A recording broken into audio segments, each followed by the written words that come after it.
Because I think this is one of the most exciting parts of our job is to get under the skin of a place. Like we define placemaking as meaning making.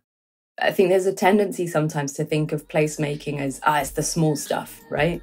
And therefore, it's the community stuff. It doesn't really matter. How do you think about it on a bigger strategic level?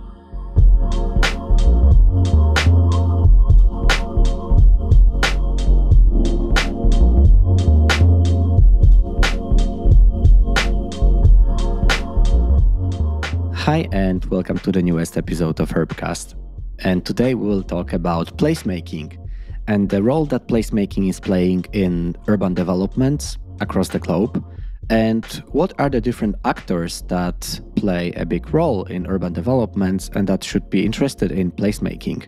We'll talk about municipalities, we'll talk about architects, but also developers. After many years in architecture industry, I'm expanding my interest, so to say. I'm really interested in a broader picture on urban development.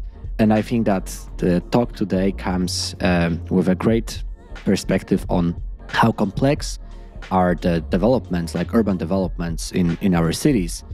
And developers, city councils, of course, architects, they all have a role to play in those projects and processes. And today I have a great pleasure to talk to Rosanna Vitiello, who is cultural strategist, creative director, and co-founder of the Place Bureau. She focuses on redefining how people interact with places through narrative and experience design. She explores cultural identity, public space, but also civic agency, aiming to build meaningful connections between communities and their environments. We met over a year ago, developing a project together, and today we will develop some thoughts from that time and also talk about the role of placemaking, what happens when placemaking meets architects, developers, city councils, and what makes a city a city. Welcome to the newest episode.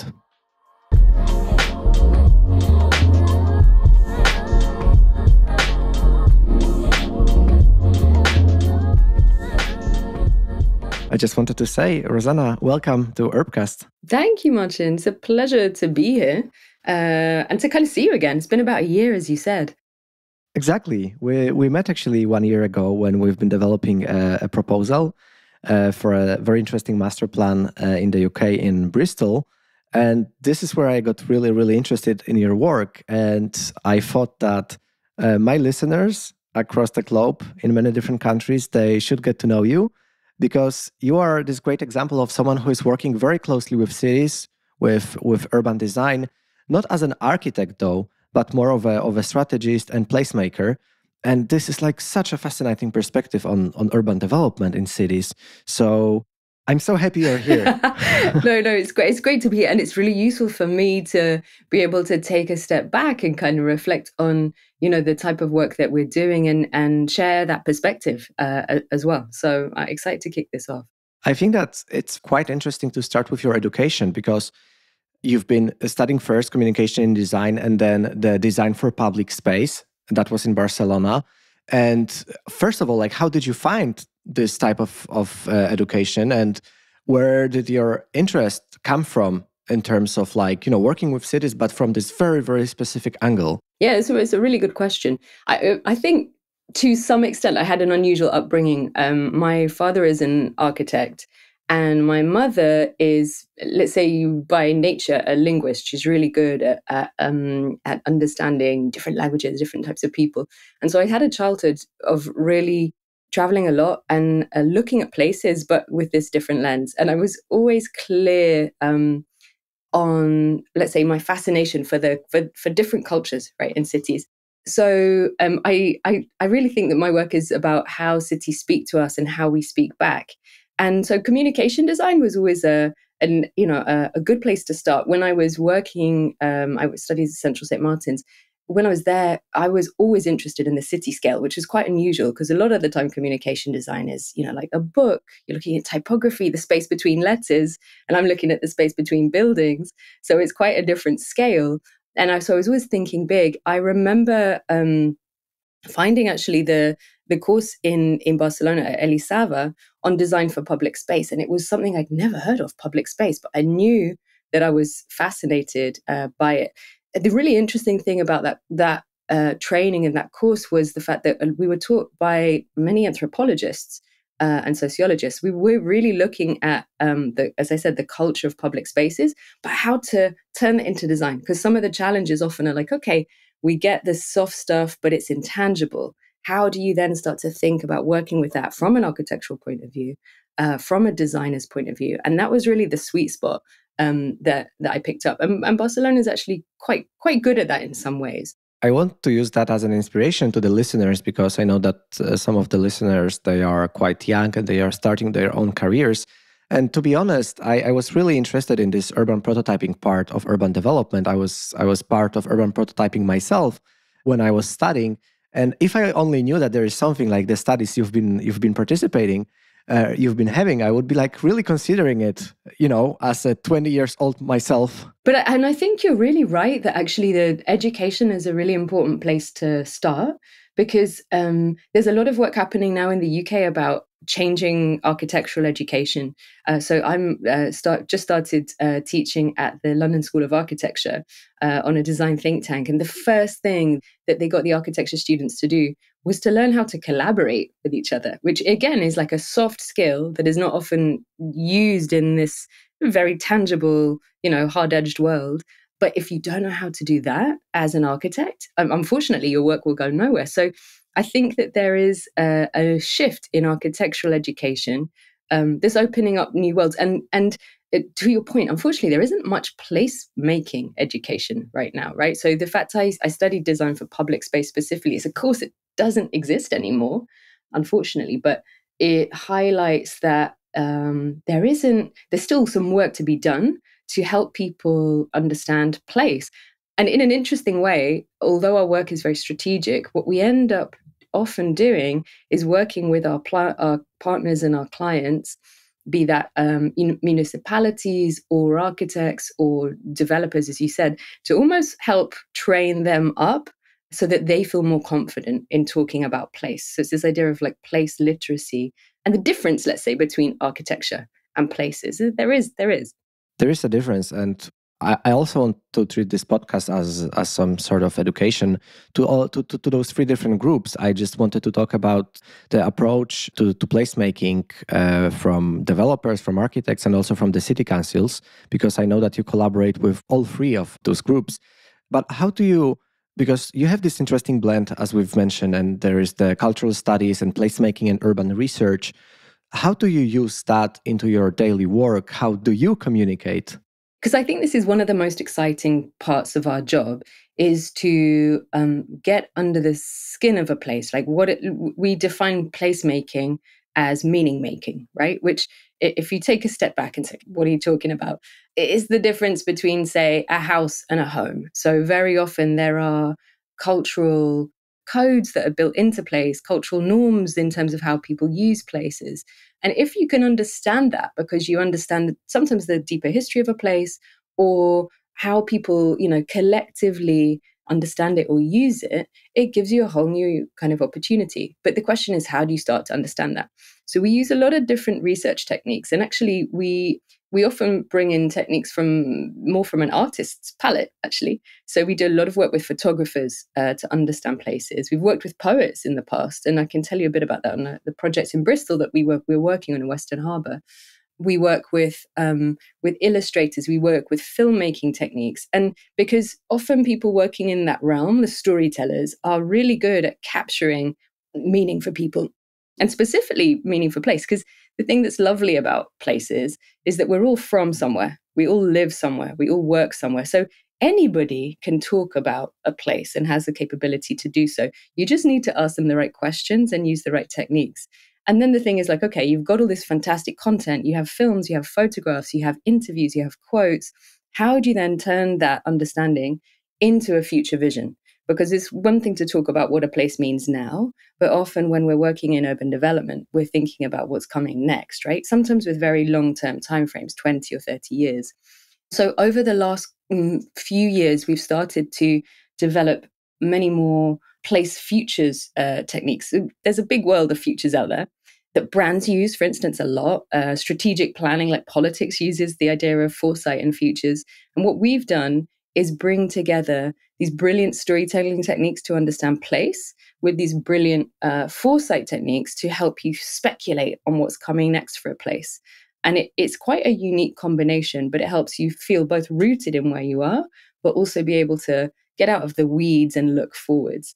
I think it's especially important now because the next 5 to 10 years are going to be critical in the way that the world changes, especially with climate change is just one example, but political changes are going to have a huge impact on the places that we live.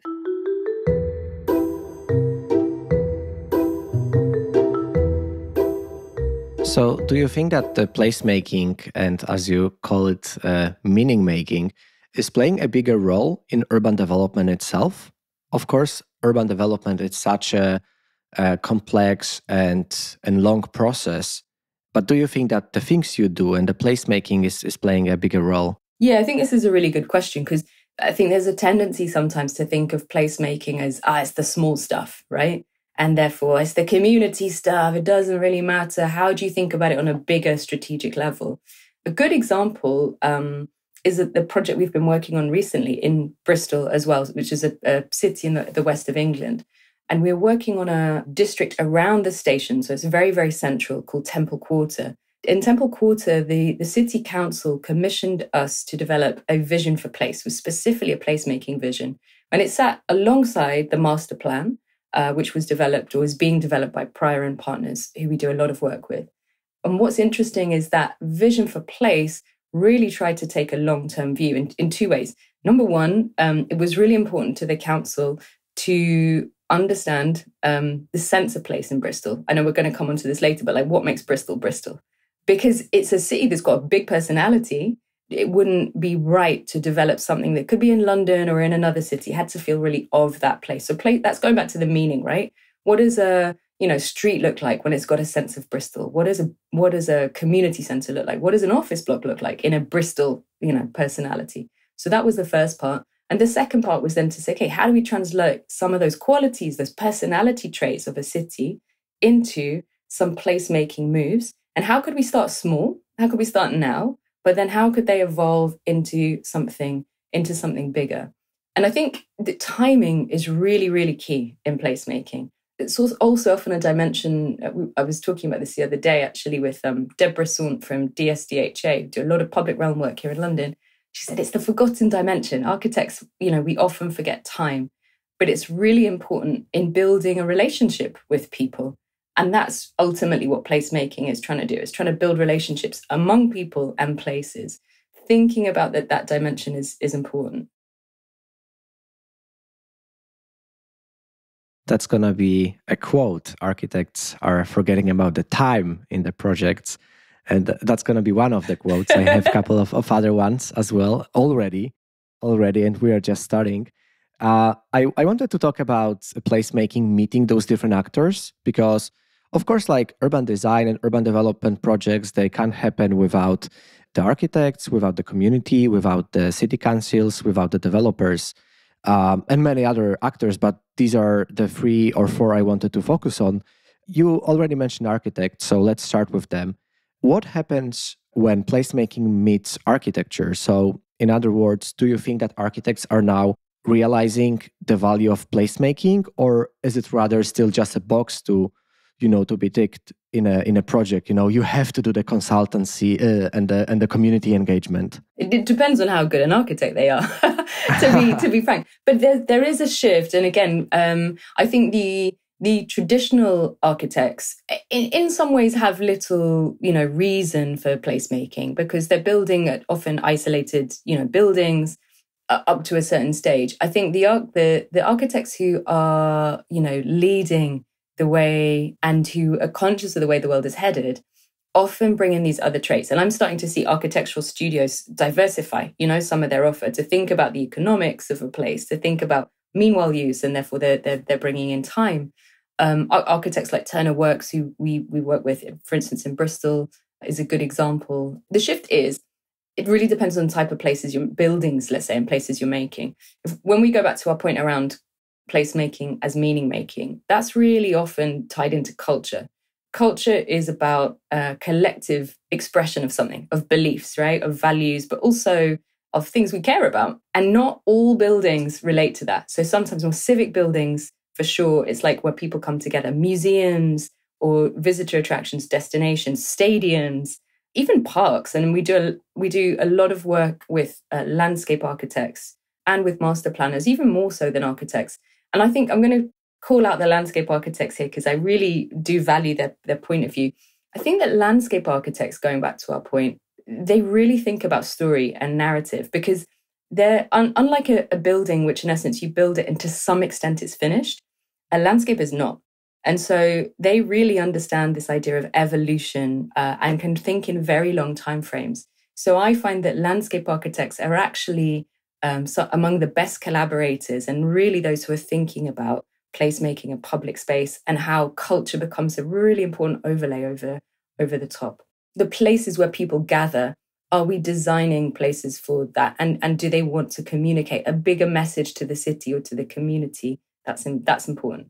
Those are the hats you need when commissioning, I think, placemaking. Okay, so to keep up with the trends and to stay relevant as an architecture office, you should also take into consideration the placemaking element and the cultural element. But you collaborated with a lot of different architects, with dozens of known studios. For example, Alison Brooks or Big, Mikano, and so on. So many different countries, many different contexts as well. How do you collaborate with architects? How do you feel architects are positioning themselves in such collaborations? Do you feel that they want to still play the main role and treat your work as an addition, or it's more on the equal basis? Our work is very collaborative by nature. It's often very workshop based. And on a personal level, because I come from a design background, I'm always super happy to get in the room with architects to start to make some of these, big ideas tangible. So the work that we've done is often either focused on trying to set a big picture vision for a place in a collaborative setting with architects. And often on that level, we are like very front end. We sometimes even come in before the architects, right?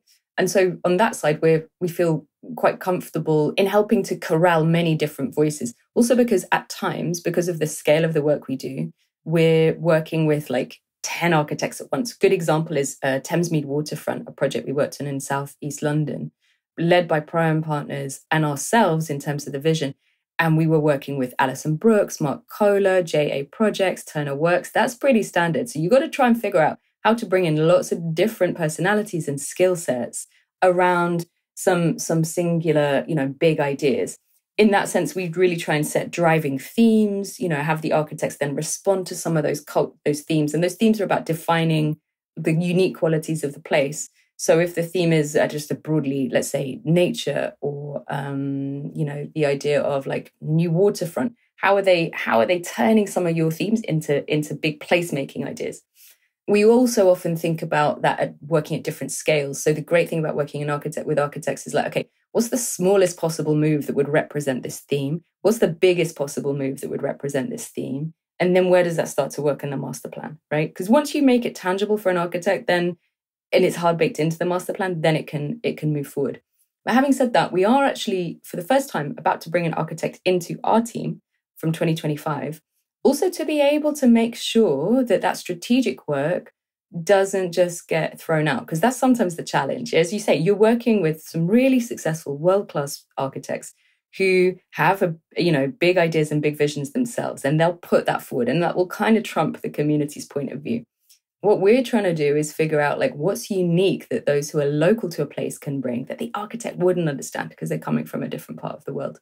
And so by bringing an architect into our team who has a background in urban strategies, who's worked at lots of these fantastic practices, we're able, I think, to just further that strategic work a bit. So it makes a bit more sense, actually, to the architects and often, interestingly, to the developers and local authorities who want to figure out a way to start making these projects tangible. So I think it's like design workshops, design think tanks. They're the way that things work on that front. The other way that we do work, and we've done some really interesting work with UN Studio on that front, is in more of an experimental way. So working with architects who want to push the boundaries a bit and say, we want to understand placemaking. We did run some some great workshops with UN Studio for the Media Architecture Biennale in Toronto a few years ago on the city of trust and how to explore how we could bring this seemingly intangible idea of trust into city making. How would that start to, what would that mean in being able to resolve some really big challenges for a city? For instance, like the subway that people had stopped taking public transport in Toronto because they were scared. So how do you kind of redesign stations and subway systems to build trust? And so, it gives you an idea of how you can take something intangible, like a feeling, and figure out how to fix it if it's broken, and how architecture and place can really help you kind of catalyze that. And so I think that experimental work for us is also great when you get an open-minded architect.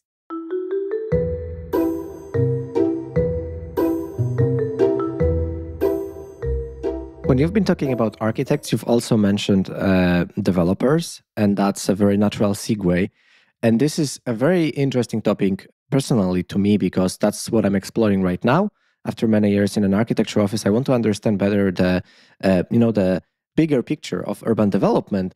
And often how it works is that the placemaking and the temporary activities, the urban prototyping, so to say, they are this early activation phase to increase the awareness of a site in a city. For example, in Copenhagen, where I'm based, the example could be Refshaleøen, which is like this old industrial island when they opened up the big, like a big festival city, one can say, and it has different events and workshops and also a big food truck place for people to go. So for the last couple of years, it suddenly became very known place, and people and tourists alike, they were going there and visiting throughout many months in the year. So the awareness and therefore the value of the land was increased. Is that something that is a good outcome, or also it has some challenges because it's easy then to use, placemaking like air quotes only for increasing the value and then just removing it and, proceeding with the project? Yeah, you're always working in a very, let's say, contentious climate when you're working in placemaking, because you have very different agendas, right, on the table. You're talking about some now architects, developers, and we're going to talk about municipalities and, of course, communities. We've done a lot of work with developers. The first project that we kicked off at the Place Bureau was with Lend-Lease. Importantly, also the investors, Starwood Capital, on that project. And that was in Silvertown, which is a project at the Royal Docks in East London. And I think when you're working with developers and investors, you need to do a couple of things. So number one is you have to understand that they are taking a big risk in the development of a place, right? And as somebody pointed out to me, actually, a fantastic urbanist called Nabil Al-Kinani, who was working with Lend-Lease at the time, he was also a student at Central St. Martin's. We were teaching him on an MA Cities course. And I remember him having a conversation with a community member talking about the fact that actually, when we work within a developer, we're working with people's pension funds.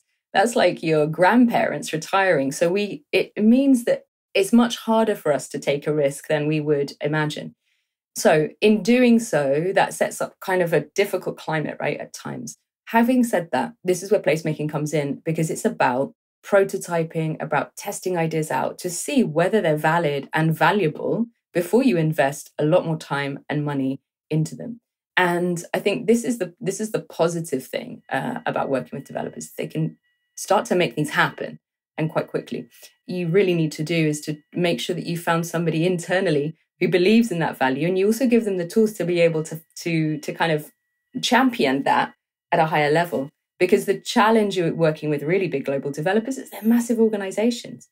Like any big organization, that means that the story, the narrative is really important. But a good example, actually, we spent some time working with Kennedy Wilson in Dublin on a project called Cooper's Cross, which is in the North Docks. And the Kennedy Wilson team came to us and said, we want to develop a cultural strategy for this project. It's a mixed use office space and built to rent. This neighborhood has gone under massive transformation. And we've been working here, for 20, 30 years. We know that this basically working class neighborhood in the North Docks has a huge cultural value. It's the place of many famous poets, artists, singers, in Dublin, but we don't know how to work with that. But we have set aside some spaces for culture, and we want to figure out how to use a cultural lens to make this a place that works for the community who already live here and celebrates their skills, right, and their talents, but B, also attracts new communities. So how do we do that? And in that instance, we said, look, if we write you a cultural strategy, but you don't have anybody internally representing that cultural strategy, because you've all got other jobs, sustainability, development director, no one in Dublin is going to believe you. So what you need to do is you need to hire somebody internally who represents culture, because culture is actually often about building like personal connections and trust. And what we'll do is we'll write that cultural strategy with them. We'll train them up in the art of development and how to think with these two hats, cultural hat and commercial development hat. And we'll use that as a way to help you broker these new relationships and new partnerships with community members, with cultural organizations. And that's been a really big success in helping them to attract and offer, an incredible space to a cultural organization within Dublin, and to do so in a way that's credible. So I think it's making sure that that developer has somebody internally who believes in the value of culture, and that you can help support them in sometimes quite challenging environments that are only thinking commercially. I don't want to expose any of your professional relations, but do you find it easier to collaborate with developers or architects? They both have their pros and their cons on that front. I think, architects are innately creative, and that's great. You can start talking about ideas really, really quickly. But in an interesting way, developers are often, we found, wanting us to push the architects a bit, right? Because sometimes there can be a tendency for an architect to want to keep their building like simple and clean and beautiful and not have any people in. Like when you see architectural photography, and you're like, where is everybody?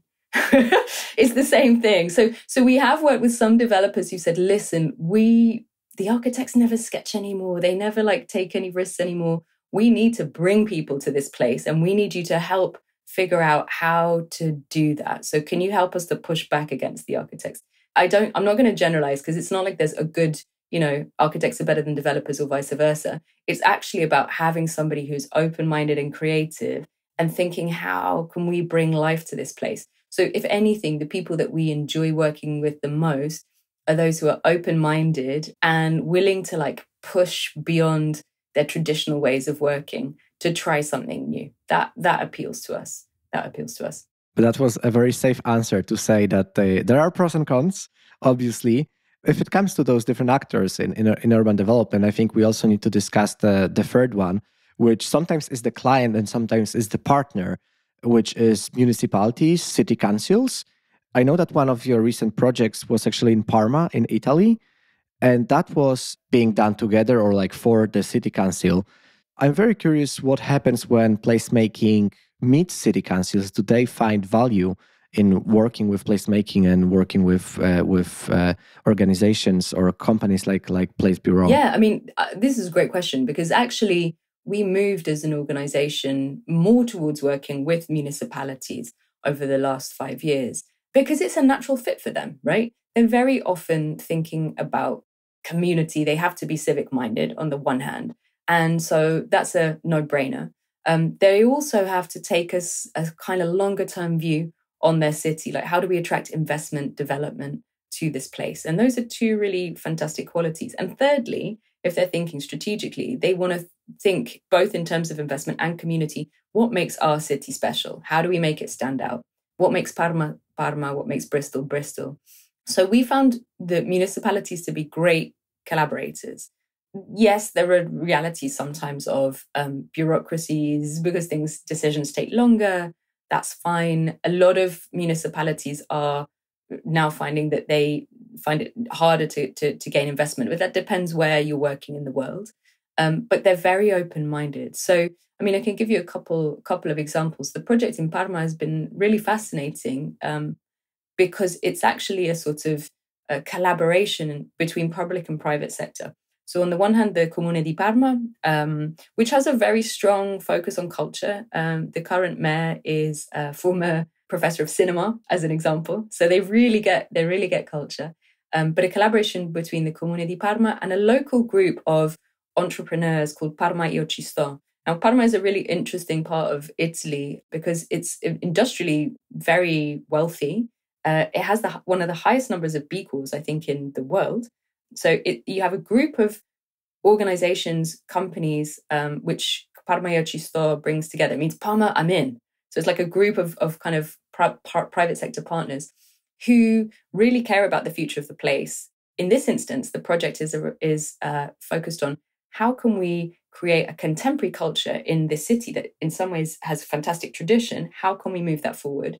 And they are taking a view that contemporary art is a great way to do so. So we've helped them to establish a vision for a new contemporary art foundation in the city, in an incredible old building that they're exploring right now.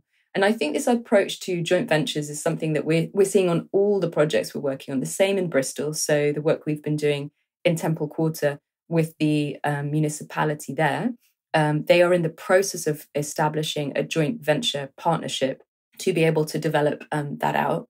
That I think is standard. And the US is actually really good at doing so. So we've learned quite a lot from some of our work in the States in trying to bring together the best of public and private to do so. And I would actually say that it's a slightly I'm going to add an extra kind of layer to your to your discussion about the types of people involved. But a lot of cities do also have very often very strong roots in some of the successful industries. And that at times, you can see there's a lot in mainland Europe and a lot in the US, you have families who've been in that city for 4 or 5 generations that really care about the place. And this has been the case to some extent in Parma, in other cities we've worked in the US, like St. Louis, who are also willing to invest in terms of that private partnership and think about, how they care about the place, basically. That's the point about meaning, right? And so that's another kind of layer that you find in a few different situations. Very interesting thing I thought about when you've been talking about Parma with this passion, obviously, that it's such an interesting project. You do collaborate with many different city councils and you work in many different countries, even on different continents. But also, as we established in this conversation, the placemaking, it is a lot about connecting to the community and understanding the local context and the stories. How do you make sure that you do that when you are working outside of your comfort zone? Because you are based in the UK and you have a huge knowledge accumulated around cities like Bristol or London. But how do you operate? How much time do you spend on a project if you go to places like Parma or somewhere else? When we set up the Place Bureau, a really important construct was this idea of a bureau chief and then a local correspondent. Because to your point, we found, especially, architects, branding studios were flown around the world to, fly in, you understand the place better than anyone else. And then you come out and you're like, that doesn't make any sense. So we've always operated with the notion of a big global network of local correspondents. And so any work that we do, we always try and find somebody who either speaks the local language or is from that place. A good example, we worked on a project. It was a competition with Big in Madrid for a big park as part of the Distrito Castellano Norte. We had a Madrid-based anthropologist who was on our team to help us understand a sense of place. In Parma, we're working with Nebbia, who are an Anglo-Italian group of architects, and researchers, Frele, who come from a community participatory kind of background. So we'll always localize it. That's number one. Second thing that we do is we go in and we spend a lot of time talking to people, both in Parma and another example, actually, as I mentioned, in St. Louis, in Missouri in the States. Normally, we'll end up talking to about 100 people in these cities through a series of quick fire workshops where we invite groups in to, give us a sense of the culture. And through that, we often then make more permanent connections and people we can continue to collaborate with. So I'll give you actually an example. I've worked in St. Louis for quite some time with different hats. One, I spent some time working with Bruce Mao Design, who are collaborators of ours, a big branding studio based in Canada. And we were working on the brand for a very big green infrastructure project, Brickline Greenway, in the city. Through that, again, we interviewed 80 or 90 people. We went to open houses in the city and really got under the skin of the place. And then I was invited back earlier this year by ULI to be a part of the Gateway Mall kind of reimagination. Again, we interviewed another 80 or 90 people. I was looking after placemaking. One of the people that I interviewed was a fantastic local designer, Javen Solomon, who we've continued to now work with and partner on projects in Missouri. So we take those connections really seriously. It's important to us to always have some feet on the ground. So our local cultural correspondents become a really kind of key figure in our work. And that happens everywhere we work.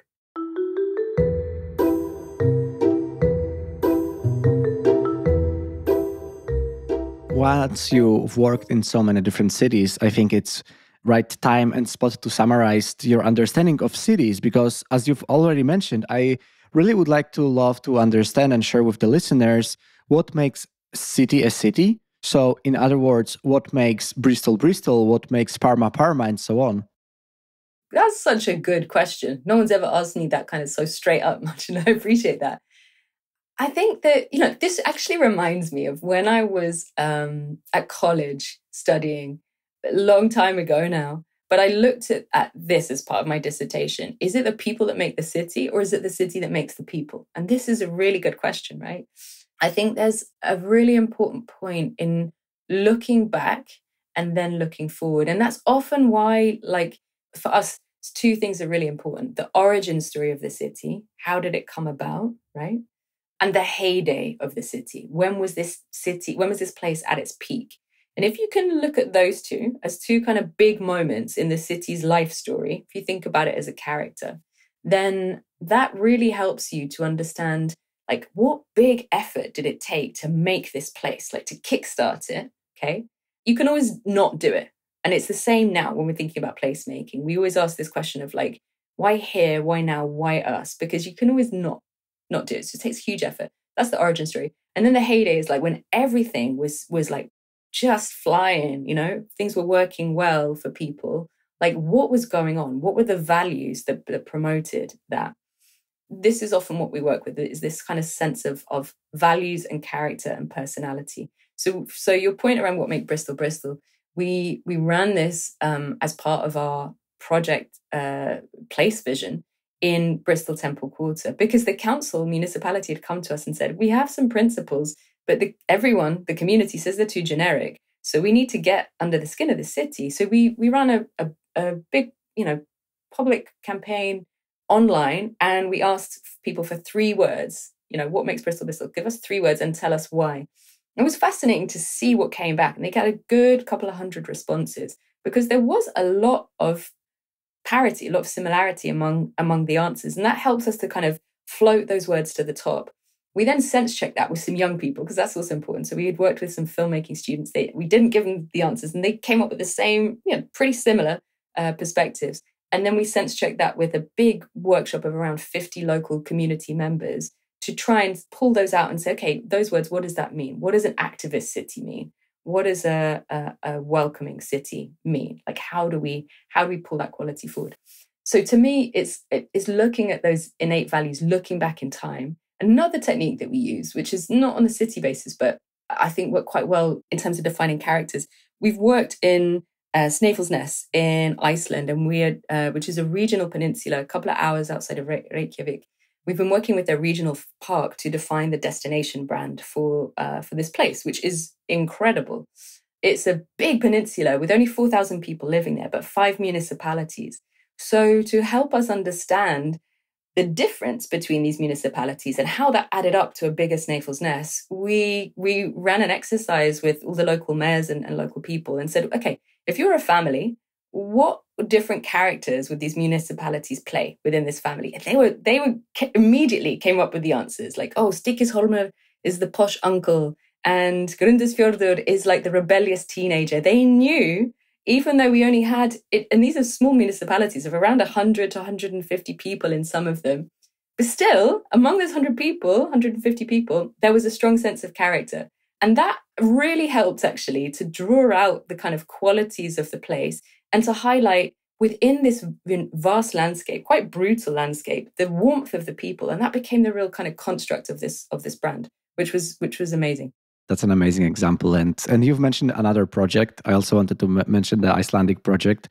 just to emphasize how wide is your perspective and approach after working in so many brilliant cities and countries. I will also add the link to the description of the project because it's a podcast, so we can't talk about the visual aspect of it too much, but there will be a link. And to summarize, I wanted to ask you about future of placemaking. I know you are not a futurist, but do you think that there will be more and more emphasis on placemaking in projects, or should there be?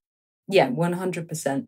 We're seeing many more demands for understanding place. I mean, a good example was Homes England, or a big national body here in the UK, actually made a big talk about this very recently, taking a place-based approach. They're doing that because they've realized that taking a building-based approach actually is a very short-termist and it doesn't lead to long-term increase in value, whereas place does. So that's number one, with a commercial hat. But also, I think we're starting to see, more open methods of democracy, citizens' assemblies, climate assemblies, people putting pressure on municipalities to start to, take ownership of their place. And I think importantly, we've just written a book called Natural Futures.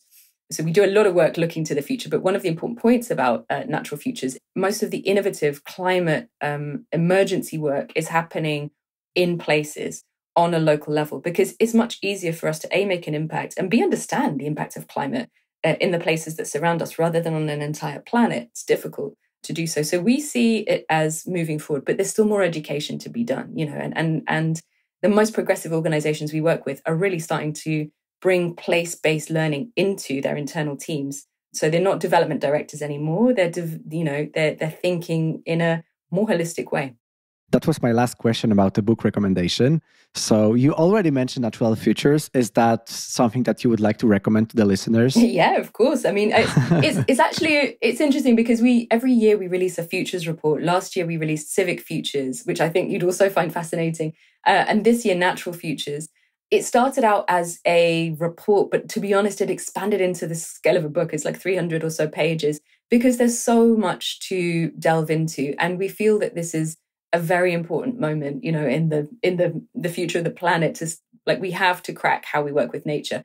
The premise that we put forward is, if we worked with nature as a partner in placemaking, how would we design differently? And we interview a whole set of people from around the world, from indigenous leaders in Ecuador to Ragnhildur, who's the director of the regional park in Snæfellsnes Ness, through to teams we're working with in Jaisalmer in Rajasthan in India, to look at how nature is a partner in these various places and what placemakers can learn in very tangible ways. So, for instance, the first chapter, Nature Our Neighbor, looks at, green and nature within cities, which is I think most important for your listeners in many ways, as well as exploring themes like coastal futures, which again, you get many cities along the coastline and they're facing very tough futures in many ways. But we're always optimists. So we bring in a lot of positive case studies, a lot of positive techniques and tools for you to be able to kind of work within that book. So it's we're getting great feedback and it's essential listening. I'll send you a copy for Christmas, Martin.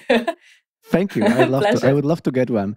And for the others, if they got interested into the book, we'll also add the link to the description, because I always love to inspire people, and that's why the book recommendation. And I hope that people will check it after. But for now, Rosanna, I wanted to thank you so much for this conversation. And I am obviously aware that we didn't discuss about so many different things that are very interesting and important parts of placemaking, but that's the format. So I would love to direct listeners to your websites, your profiles, so they can learn even more. Thank you. Thank you, Martin. And yeah, I mean, the challenge with cities is there's so much to say. And so, it's just important to keep the conversation going. And we do actually also have a Substack where we publish a lot of the things that we discover and find. Yeah, there's always more to learn about cities. They're always alive, which is great. Thank you for listening to the newest episode of Urbcast and the last episode in English of this year and this season. I wanted to honestly thank you so much for listening to this podcast, not only to this episode, but to many different episodes that I released this year. I know that the audience of the podcast is growing with every month. I have more and more of you who are joining me listening and sharing ideas. So I just wanted to say thank you very much for that.